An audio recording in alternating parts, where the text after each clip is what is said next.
아멘. 여러분들 유튜브에 영상에 많은 영상들이 나오는데 가끔씩 사이다 영상이다라고 하는 표현으로 보는 영상들이 아마 있으실 겁니다. 사이다 영상이다라는 이 표현이 왜 붙어 있느냐? 그 영상을 보므로 내 마음이 뻥 뚫리는 것 같은 그런 느낌을 받는다 해서 사이다 영상이다라고 이야기합니다. 많은 이야기들이 그 사이다 영상으로 만들어지는데 그 중에 하나가 뭐였냐면, 옷차림이 좀 누추한 옷차림을 입고 어떤 매장에 갔는데 그 여인이 매장의 직원들로부터 응대를 받을 때에 어떤 직원은 딱 들어오는 순간부터 저 사람 하면서 핀잔을 주고 또 응대도 소홀하게 하고 심지어는 말도 함부로 하는 그런 직원이 있었고요. 그것을 보고 있던 어떤 직원은 왜 손님에 대해서 그렇게 하냐고 하면서 오히려 따뜻하게 맞아주고 따뜻한 말 한마디 하고 그리고 잘 응대되는 그런 모습을 보는 또 영상인데요. 결국은 뭐냐? 누추한 옷차림을 입고 들어온 그 여성은 그 매장의 브랜드의 회장이었다.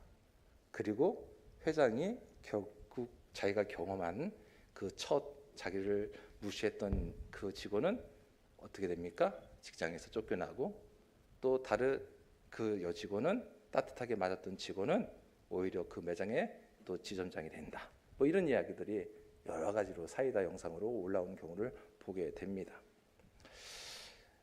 사람을 만날 때에 겉모습과 말투와 출신을 먼저 보는 분들이 계세요.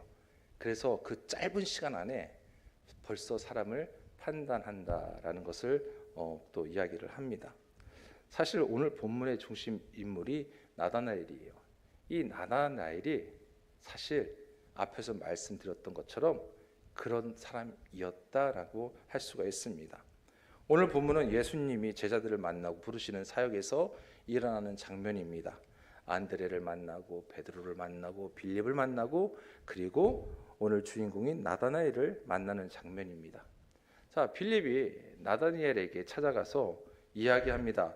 모세가 율법에 기록하였고 여러 선지자들이 기록한 그 예수를 내가 만났다라고 가서 이야기를 하는데, 이 이야기를 들은 나다나엘의 반응은 사실 좀 그렇게 반응이 시원치가 않습니다. 오히려 나사렛 그런 동네가 어떤 동네인데 작고 알려지지 아니한 아주 조그만 동네에 대한 선입견이 가지고 있었다라는 것을 사실 우리가 보게 됩니다. 이 나사렛은요, 그 당시에 인구가 뭐 많아봤자 1,500명 정도 되는 그 당시에 뭐 좀 소도시여서 잘 알려지지 않은 도시예요. 제가 우리나라에 1,500명 동네가 어디 정도 될까 한번 제가 우리 가까운 신성동, 평동, 남청동 세 동을 다 합쳐가지고 그 인구 조사를 좀 한번 찾아봤더니 26년도 3월 기준으로 545명이라고 나와요. 우리 교회 주변에 있는 동네가 545명. 우리의 구원의 열매 드릴 줄 믿습니다. 아멘. 자, 그런데 그 세 동보다 한 좀 큰 동네가 나사렛이라는 곳이에요. 자, 쉽게 말하면 이 지금 나다나엘이 하는 말은 아니 무슨 신성동에서 큰 인물이 나온다고 하는 그런 뉘앙스로 지금 이야기를 하고 있는 거죠. 그러나 빌립은요, 이거에 대해서 논쟁하지 않았어요. 와서 보라는 거예요. 네가 와서 직접 네 눈으로 한번 봐라 라고 권하고 있습니다. 자, 나다나엘은 대수롭지 않게 빌립과 함께 빌립이 말한 그 사람을 만나러 가게 됩니다. 그런데 그때 그가 예수님께 가까이 나왔을 때 놀라운 일이 이제 일어나고 있다는 겁니다. 나다나엘은 예수님을 사실 처음 만나는 거였죠. 자신은 예수님을 처음 만난다고 생각했지만 예수님은 지금 그 나다나엘에게 하는 반응은 이미 그를 알고 있었다는 듯이 예수님이 말씀하신 것을 경험하게 됩니다. 그냥 나사렛 출신의 한 사람을 만난다고 생각해서 왔는데, 그래서 그 예수님에 대해서 스스로 이미 잣대를 가지고 판단을 하고 나왔는데, 오히려 예수님께서는 이제 나다나엘에게 모든 것을 예수님 자신에게 집중하게끔 그렇게 만드시는 모습을 우리가 볼 수가 있는 것이죠.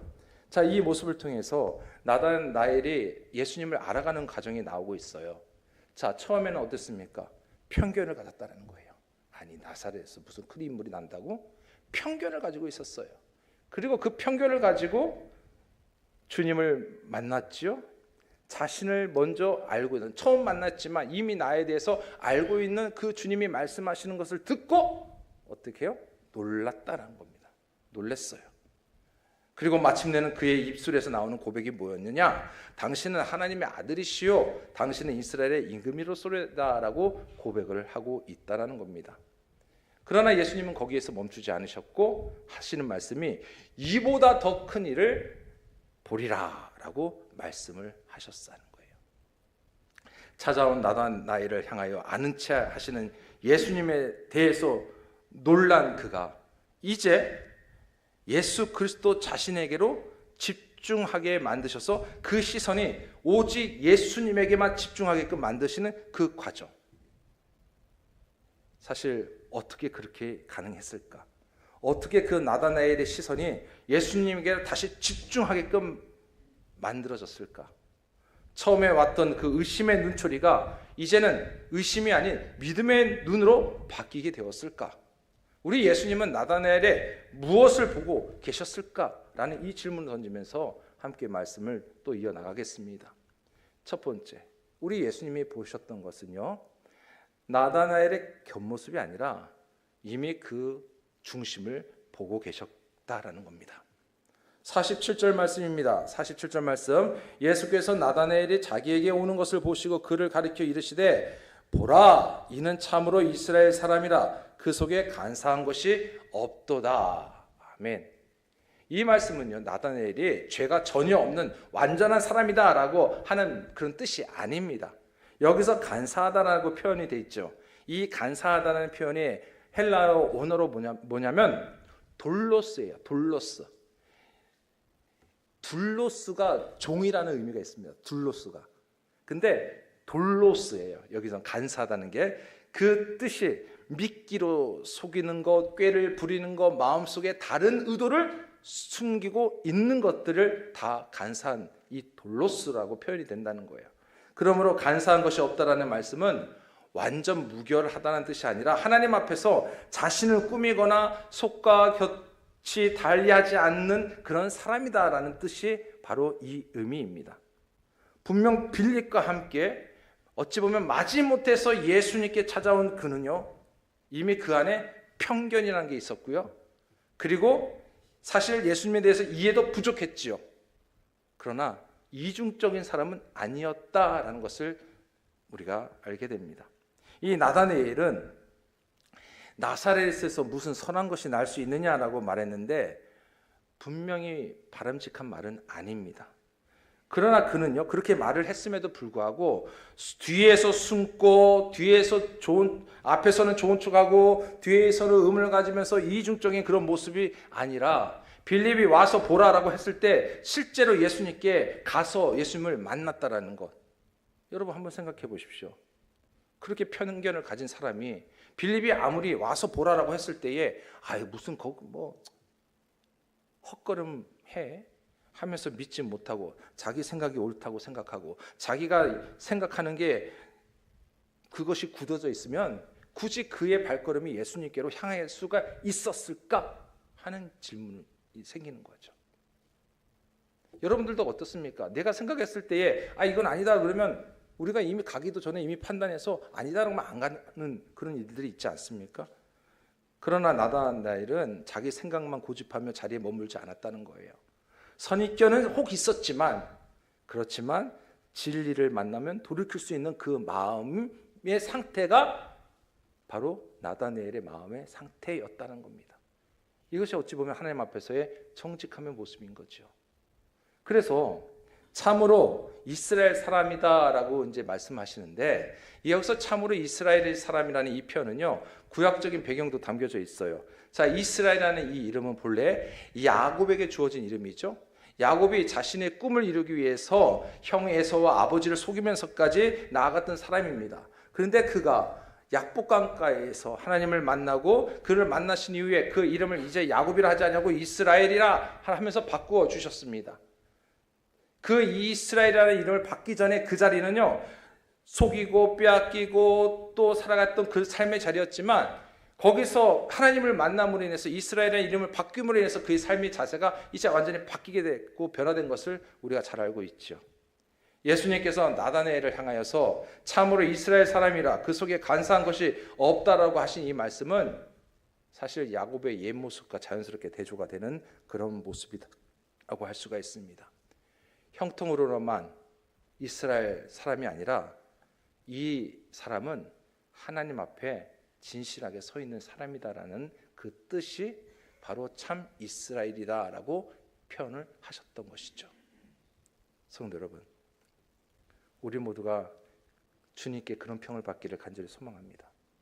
시편 말씀에 보게 되면요, 시편 32편 2절에 마음에 간사가 없고 여호와께 정죄를 당하지 아니하는 자는 복이 있도다라고 하였습니다. 여러분, 우리 모두가 그런 복이 있기를 간절히 소망합니다. 하나님께서 기뻐하시는 사람은요, 흠이 전혀 없는 사람이 아니라 자신의 죄와 연약함을 감추지 아니하고 하나님 앞에 정직하게 나아가는 사람이 바로 하나님이 기뻐하시는 사람이에요. 신앙생활에서 여러분 제일 위험한 것이 무엇이라고 생각하십니까? 신앙생활에서 신앙생활함에 있어 부족함 자체를 느끼는 거 중요하죠. 자, 부족함을 숨기고 오히려 경건한 척하는 것이 위험합니다. 의심이 있는 것보다 의심이 없다고 이야기하는 것이 더 위험하고요. 또 주님은 우리의 말보다 그 말 뒤에 있는 사실 그 마음을 지금 보고 계시다는 겁니다.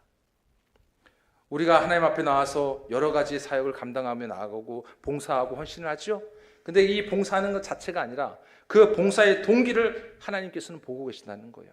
그 헌신의 동기가 어디에 있는지, 헌신 속에 감추어져 있는 내 욕심이 아닌지를 그것도 하나님은 보고 계신다는 거예요.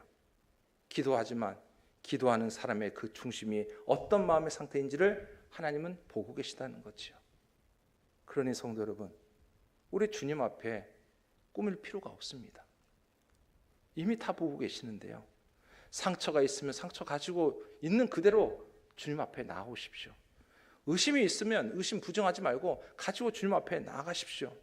죄가 있으면 있는 죄를 하나님 앞에 회개하며 하나님 앞에 나아가면 됩니다.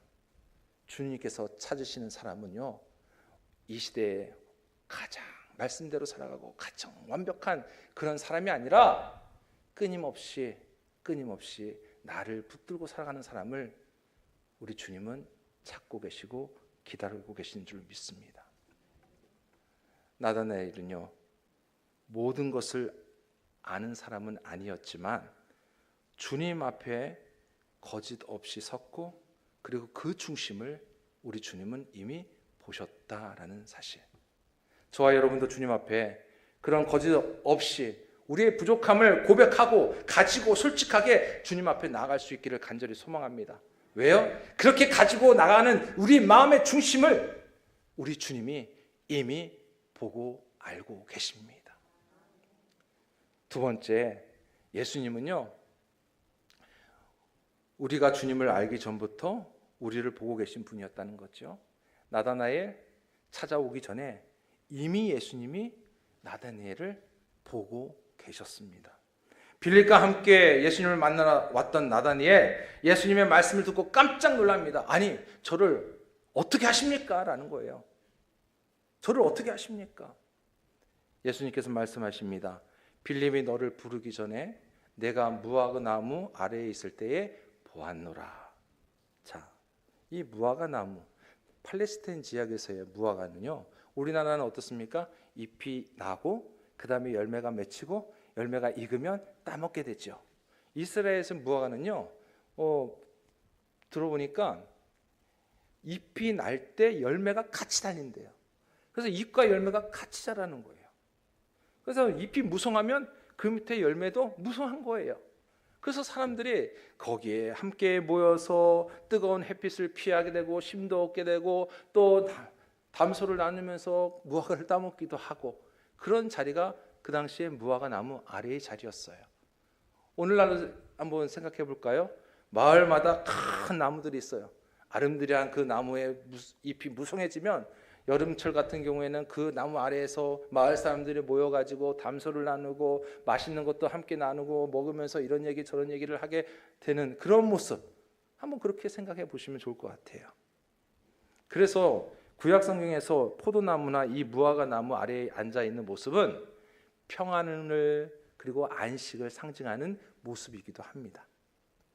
그러나 나다나엘이 그 무화과 나무 아래서 있을 때에 예수님이 보셨다는 거예요. 보셨는데 그 나무 아래서 정확히 무엇을 하고 있는지는 단정할 수가 없어요. 뭐 성경학자들은 뭐 메시아를 기다리며 기도했다, 뭐 아니면 말씀을 묵상했다, 뭐 이런 이야기를 할 수도 있지만 사실 성경에 어디에도 직접 말하는 것은 없습니다. 그런데 분명한 것은 그 자리가 분명히 나다나엘 혼자 있었던 자리인 것 같아요. 예수님이 말씀하셨을 때 다른 사람들과 함께 있는 너를 보았다가 아니라 무화과 나무 아래에 있는 너를 보았다라고 하신 거죠. 그 자리는 혼자만의 자리였어요. 보았노라는 것은 고개를 돌리다가 저 사람 누구야? 하고 우연히 본 것이 아니라 예수님께서 나다나엘이 어디 있는지 정확하게 그 자리를 보시고 그리고 그 사람이 누구인지 그 사람의 중심까지도 보고 계셨다라는 겁니다. 그래서 47절에 그 속에 간사한 것이 없더라고 말씀하셨던 것은 그 중심을 이미 알고 계셨고요. 48절에 그의 자리, 감춰진 자리까지도 사실 알고 계셨다라는 겁니다. 우리 주님께서 어떠한 정보를 듣고 아신 것이 아니라 전지전능하신 만왕의 왕 되신 분이시기 때문에 바로 초자연적인 그 모든 것을 가지고 그 한 사람을 알고 계셨다. 이 말씀에 나다나엘이 그 마음이 이제 무너집니다.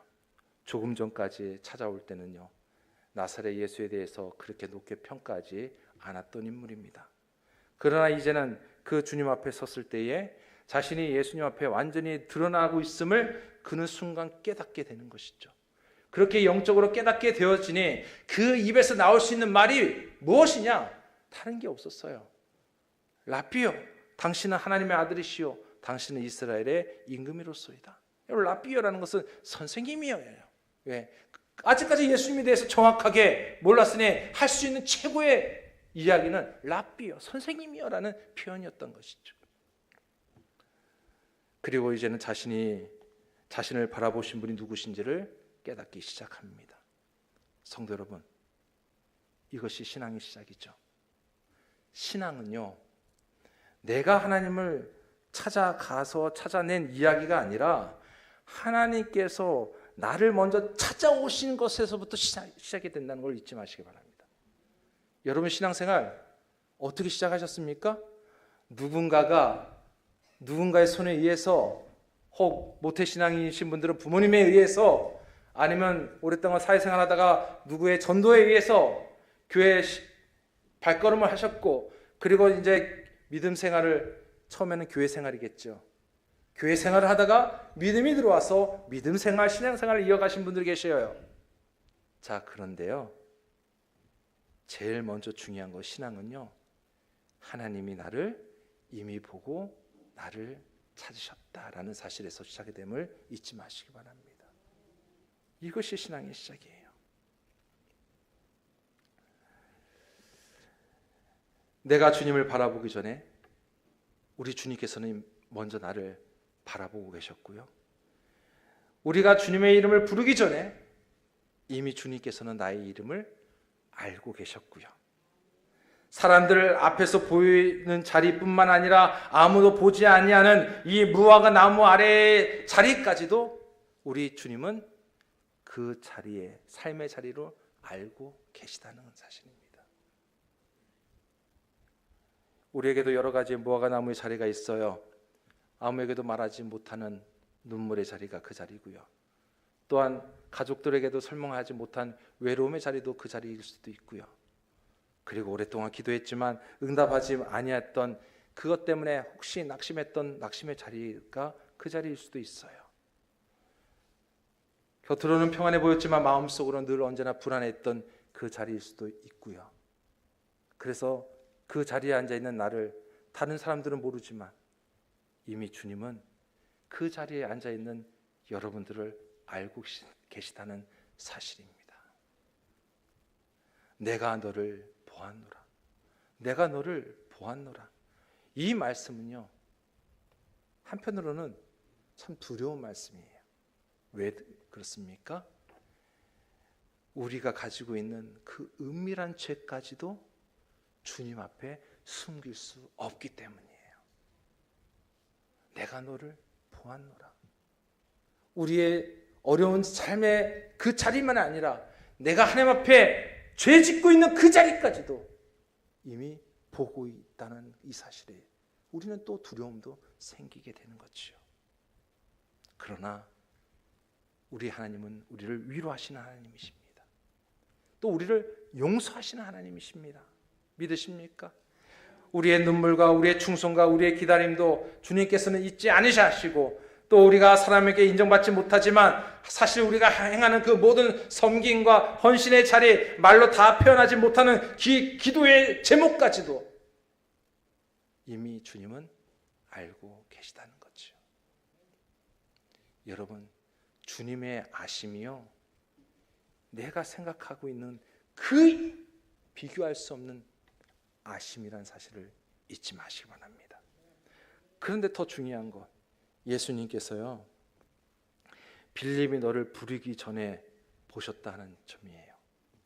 빌립이 너를 부르기 전에.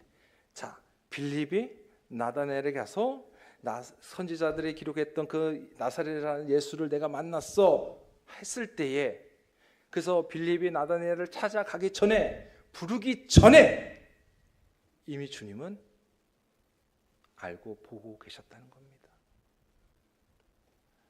여러분, 이 대목에서 참 큰 은혜를 받았어요. 또 다시 한번 용기를 얻었어요.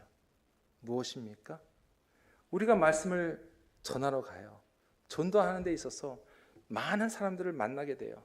가까운 지인에게도 말씀을 전하고 예수 그리스도의 복음을 전하게 되죠.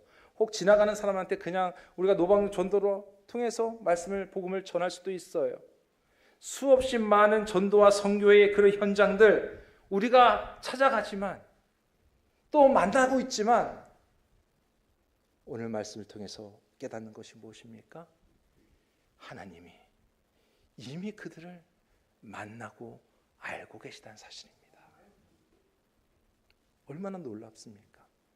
내가 만날 그 누군가를 이미 알고 계시고, 이미 하나님께서는 그 사람의 영적인 상태도 다 알고 계시고 보고 계시다는 이 사실에 우리는 다시 한번 용기를 내어 어느 누구든 그가 누구이든지 복음을 전할 수 있는 용기가 바로 생기게 되는 것이죠.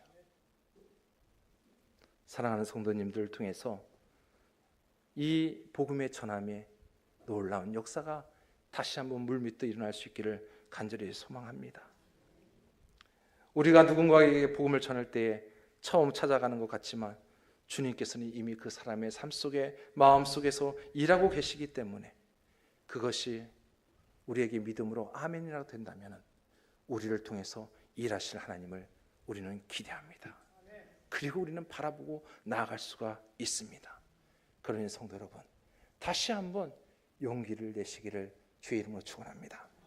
세 번째는요, 예수님은 작은 표적에 머물지 아니하고 더 큰 영광을 보게 하신 분이시다라는 겁니다. 나다나엘의 고백을 들으신 예수님, 자 50절에서 이야기합니다. 또 이르시되 진실로 진실로 너희에게 이르노니 하늘이 열리고 하나님의 사람들이 인자 위에 오르락내리라 하는 것을 보리라 하시니라. 51절 읽었죠? 그 다음에 50절 그 앞에 예수께서 대답하여 이르시되 내가 너를 무화과 나무 아래에서 보았다 하므로 믿느냐? 이보다 더 큰 일을 보리라. 자, 너를 만나기 전에 너가 무화과 나무 아래에 있었던 거 내가 이야기하니까 그거 보고 너가 믿었다고 고백하고 지금 이렇게 이야기하지? 그런데 더 큰 일을 너가 볼 것이야. 그 더 큰 일이 뭐냐? 51절 말씀인 거예요. 나다니엘이 고백했던 그 믿음을 무시한 것이 아니라 사실 이제 그 나다니엘의 믿음은 그때부터 시작이 된 것입니다. 예수님을 하나님의 아들과 이스라엘 왕으로 고백했죠. 이제 곧 다시 시작하는 거예요. 지금 너가 놀래서 이렇게 고백을 하지만 이제 시작이야. 앞으로 내가 누구인지 더 분명하게 너가 보게 될 것이다 라고 주님께서는 말씀하고 계셨던 거예요. 성도 여러분, 우리가 신앙생활 하다 보면은 신비한 체험이 반드시 있습니다. 하나님께서 신비한 체험을 우리가 경험하게 하셔요. 그 놀라운 신비한 체험들을 경험하게 하시는 이유가 무엇입니까? 그 경험을 통해서 내 믿음이 이제 더욱더 견고해지죠. 그런데 자칫 잘못하면은 그 체험이 곧 신앙이다, 믿음이다 라고 나가는 게 문제예요. 만약에 경험이 없고 체험이 없으면 신앙생활이 점점 줄어드는 경우가 있다는 거죠. 체험이 전부가 아닙니다. 경험이 전부가 아니에요. 하나님께서 주시는 것은 더 주님께로 더 깊이 알아가라는 메시지라는 것을 우리는 잊지 마셔야 돼요. 그러면 예수님이 말씀하신 그 더 큰 일이 뭐냐라는 거예요. 더 큰 일이 뭐냐? 51절에서 읽었다시피 하늘이 열리고 하나님의 사자들이 인자 위에 오르락내리락 한다. 그걸 내가 볼 것이다. 보리라. 근데 이게 어떻게 표현이 됐어요? 진실로 진실로라는 거예요. 이 진실로 진실로라는 이 표현은 예수님께서 매우 중요한 진리를 얘기하실 때 반드시 사용하셨던 표현이에요. 반드시 이루어진다는 거지요. 근데 이 51절의 말씀의 배경이 사실 여러분들 딱 들었을 때 장면이 기억나시죠? 예, 창세기 28장에 나오는 야곱의 이야기예요. 이제 형 에서를 피해서 도망 다니다가 이제 베델에서 돌을 베개 삼아 잠을 청하게 되는데 그때 꿈속에서 땅에서 하늘까지 이어놓은 사닥다리가 나오게 되고요. 그 사닥다리 위에 천사들이 왕래 오르락 내리락 하는 것을 보게 됩니다. 야곱은 그리고 잠에서 깨어나서 그 자리 여기가 바로 하나님의 집이요 하늘의 문이로다라고 고백을 하게 됩니다. 그 꿈을 꾸기 전에는 지금 숨어 다니는 처지였기 때문에 두려움 속에 있기 때문에 죄 맞고 두려움에 사로잡힌 야곱이었지만 그 꿈을 통해서 이 자리가 하나님의 자리고 하나님의 문이다. 여호와의 문이다. 하늘의 문이다. 자, 고백하면서 그 자리가 바뀌게 되는 거죠. 하나님께서 찾아오신 그 자리였습니다. 자, 예수님은 그 장면을요 자신에게 지금 적용하고 계신 거예요. 자신에게 적용하시는데 천사들이 사닥다리 위가 아니라 인자 위에 오르락 내리락 한다라고 말씀하고 있습니다. 자, 그러면 그 인자, 사닥다리의 역할을 감당하신 그 인자, 바로 우리 예수님이죠. 예수님께서 하늘과 땅을 이어주는 그런 참된 사닥다리이시고 바로 하나님과 죄인을 이어주시는 참된 중보자이시고 하나님의 임재가 나타나는 바로 그 자리인 참된 베델이심을 선포하고 있다는 거예요. 이 사실을 앞으로 너희들이 더 크게 볼 것이다 라고 말씀하신 것이죠. 그러므로 50절의 더 큰 일은 단순한 어떤 놀라운 큰 기적만을 이야기하는 것이 아닙니다. 후에 제자들이요 이제 예수님과 함께하면서 많은 것들을 경험하게 되어 물이 포도주로 변하게 됐지요. 병자가 고침받죠. 죽은 나사로가 살아나지요. 이 모든 것들 기적이죠. 그런데 기적에만 초점되는 게 아니라 사실 요한복음에서는요 행하는 그 모든 표적이 무엇을 이야기하느냐? 바로 예수님의 영광을 나타내는 표현이었다는 겁니다. 이걸 우리는 바라볼 수 있어야 돼요. 여러분, 이제 가장 큰 일이 어떤 일이냐? 예수님께서 십자가에 달리시고 부활하심으로 인해서 바로 죄인에게 하늘의 길을 여시는 그 일, 그리고 죄로 막힌 인간들이 하나님과 그 인간 사이를 친히 자신의 몸으로 화목제물 삼아 하나가 되게 하신 그 일, 그 일이 바로 오늘 말씀하시는 놀라운 큰 일이다 라는 사실입니다. 우리 주님께서 바로 그렇게 하늘의 문을 여셨고 구원의 길이 되시고 우리의 중보자가 되어주신다는 사실을 오늘 이 시대에 우리에게도 똑같이 말씀하고 계십니다. 51절에 좀 더 자세히 보게 되면요, 또 이르시되 진실로 진실로 너희에게 이르노니 하늘이 열리고 하나님의 사자들이 인자 위에 오르락내리락 하는 것을 보리라 하시니라. 자, 분명히 나다네엘을 만나고 있었어요. 그러면 너가 보리라 라고 해야 되는데 오늘 말씀에 진실로 진실로 너희에게 이르노니 해서 너희라는 표현을 쓰셨다는 거예요. 자, 이 말씀은 지금 그곳에 모여 있는 모든 제자들에게 똑같이 적용이 되는 거예요. 나다니엘 한 사람에게 이야기하는 것이 아니에요. 너만 더 큰 일을 본 게 아니라 여기 지금 함께 있는 모든 너희들이, 주님이 부르신 제자들이 그 놀라운 큰 일을 보게 된다라는 겁니다. 여러분, 이 말씀은 우리에게도 지금 하고 계시는 말씀인 줄 믿습니다. 예수님을 따르는 모든 사람은 그리스도 안에서 열린 하늘을 볼 수가 있습니다. 예수님의 말씀과 예수님의 십자가와 예수님의 부활을 통해서 하나님 나라의 실제를 깨닫게 되고 볼 수 있다는 뜻이에요. 여러분, 오늘 살아가는 우리들도 바로 그렇게 보고 경험하고 체험할 수 있는 것이죠. 말씀을 정리하겠습니다. 나다나엘은요, 완벽한 사람 아니었습니다. 우리랑 똑같아요. 편견을 가졌죠. 선입견을 가졌죠. 이해하지 못했어요. 밋밋했어요. 그런데 주님 만나고 더 큰 일을 보게 되는 약속을 품게 되었던 것처럼 오늘 살아가는 우리들도 그렇게 아무것도 몰랐지만, 아무것도 알 수 없었지만 우리를 부르신 그 놀라운 하나님의 은혜, 그 은혜를 가지고 살아가고 있으니 우리에게도 더 큰 일을 하나님께서 보여주시고 인도하시는 사실을 믿으시기를 바랍니다. 성도 여러분, 예수 그리스도 안에 계십니까? 예수 그리스도 안에 살아가고 계심을 고백하고 계십니까? 예수 그리스도 안에서 천국의 소망을 가질 수 있음을 믿으시기 바랍니다. 예수 그리스도 안에서 죄인이 오직 하나님께로만 나아갈 수 있는 길이 열릴 수 있음을 믿으시기 바랍니다. 예수 그리스도 안에서 도망자 야곱이 바로 하나님의 백성 이스라엘로 바뀐 것처럼 예수 그리스도 안에 있을 때만이 그렇게 우리의 인생이 하나님께 영광을 돌리는 인생으로 바뀌어지는 줄 믿으시기를 바랍니다. 우리 주님 정확하게 알고 계세요. 정확하게 알고 계세요. 하나님 앞에, 주님 앞에, 성령 하나님 앞에 우리가 숨기러 가지 마십시오. 삼위일체 되신 그 하나님은 전지전능하신 하나님이시오. 우리를 통해서 더 큰 일을 행하실 하나님이심을 믿습니다.